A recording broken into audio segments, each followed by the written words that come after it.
All right, let's jump right into this explainer. Today, we're taking a magnifying glass to David K. Bernard's hugely influential book, The Oneness of God. We're going to systematically unpack it, really give it a chapter-by-chapter teardown, strictly from a Biblical Unitarian perspective.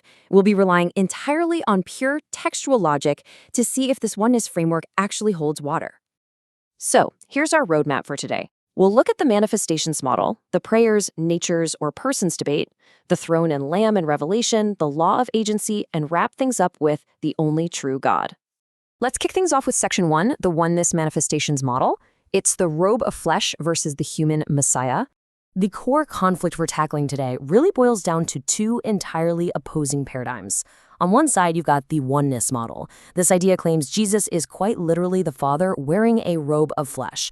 Basically, it's the Father hiding inside a human body. On the flip side, the Unitarian model presents two very distinct entities, a unipersonal Father and his completely distinct, fully human Messiah. So the big question is Jesus just a manifestation, or is he a completely distinct human agent? To get right to the source, Bernard argues that Jesus is literally the Father in his deity. But, it's fascinating because former oneness adherents, like Dan Gill, for example, eventually realize that this model severely diminishes the reality of the man Christ Jesus. Gill has talked about how reading the text closely shifted his whole perspective from oneness to one. He realized that Jesus and God simply aren't the exact same being. Which naturally leads us into section 2, prayers, natures, or persons. Let's deconstruct this so-called conversation between natures. Okay, this brings us to what I consider a massive logical knot in oneness theology. I'm talking about Christ's prayers. Seriously, if Jesus is the Father, who on earth is he praying to? Well, when faced with Jesus constantly praying to the Father, Bernard claims it's just a human nature praying to a divine nature. Since God can't pray, Bernard argues it's merely a communication between Jesus' humanity and his deity. But hold on a second. We have to ask, does a bundle of attributes, a nature, actually pray? Or does a conscious, distinct person pray? As many scholars point out, this conversation between natures idea creates this bizarre, almost absurd scenario where Jesus is essentially talking to himself. It takes these deeply authentic, agonizing moments of prayer and turns them into a confusing internal monologue. Just think about the Garden of Gethsemane. Unitarian scholars emphasize that an authentic struggle of wills absolutely requires Jesus to be a distinct human person. He literally cries out, "Not my will, but yours be done." If Jesus is the Father, that struggle is basically meaningless. But if Jesus is a totally reliant human Messiah, submitting his own will to the one God, wow, that scene suddenly becomes incredibly profound and deeply real. Let's take this a step further in section 3, Revelation, Throne, and Lamb. We are dismantling the visionary collapse.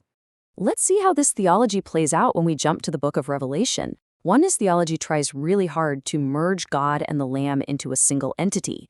Scholars call this a visionary collapse. Bernard insists that because Revelation 22 mentions the throne of God and of the Lamb, they must share one face and one name. He concludes they're the exact same being, claiming that in heaven we're only going to see Jesus. But let's actually look at the text. When you put them side by side, the text definitively shows that throughout Revelation, God is not the Lamb, and the Lamb is not God. They are consistently and clearly differentiated. The one on the throne is worshipped because he is the creator. The Lamb is worshipped because he was slain. The one God never dies, whereas the Lamb died and was raised to life. God is the one granting power, and the Lamb receives it. Plus, sharing a throne absolutely does not mean sharing an identity. Our sources remind us that back in the Old Testament, God granted David and Solomon the right to sit on Yahweh's throne. They were his human representatives. God grants the victorious human Messiah the right to sit on his throne in the exact same way. It's an issue of shared authority, not blending their identities into one single being. All right, moving to section 4, the law of agency. This is the Hebraic key to understanding authority. Now, you might be wondering, if Jesus isn't God, how does he do things only God can do? Well, enter the ultimate paradigm shift, the Hebraic law of agency, or shalia. This is a well-established legal principle where a fully authorized agent is treated as and speaks for the principal who sent them.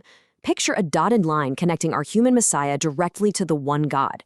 The agent carries the absolute authority of the sender without actually being the sender. Bernard loves to use verses like John 5:43, where Jesus says, "I have come in my Father's name," to argue that Jesus actually is the Father. But when you look at it through the lens of Hebraic agency, the name Jesus is theophoric. That means the name itself incorporates and bears the divine name of Yahweh. It proves the human Messiah is operating under a delegated divine authority. He's acting on behalf of the one who sent him, not claiming to be the sender himself. So when Jesus says, "He who has seen me has seen the Father," he's talking about perfect figurative representation. Just like the angel of the Lord spoke as God in the Old Testament, Jesus perfectly represents the Father's will. When he calms a massive storm or heals a paralytic, that is the one God acting through his fully empowered human agent. And that brings us to our final point, Section 5, the only true God, restoring the unipersonal Father.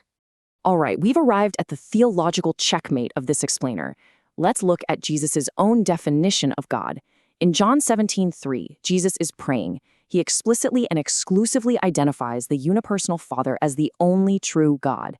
At the exact same time, he identifies himself completely separately as the sent Messiah. The text plainly separates the sender from the sent one.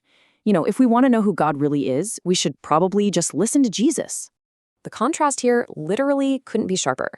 To hold on to Bernard's oneness view, you basically have to read right past the plain, undeniably Unitarian words of the human Messiah himself. Jesus never once claimed to be the self-existing Yahweh.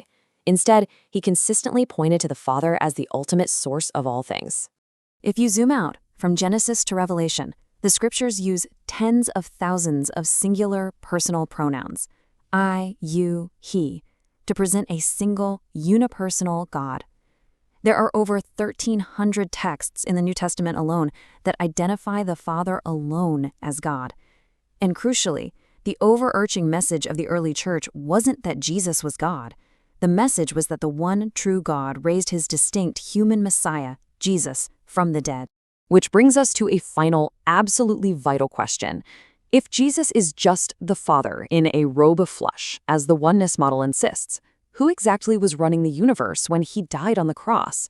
Does your theology require you to erase the very real, very authentic sacrifice of a completely human Messiah just to protect a man-made theological model? Think about that for a second, and ask yourself what else you might have been reading right past.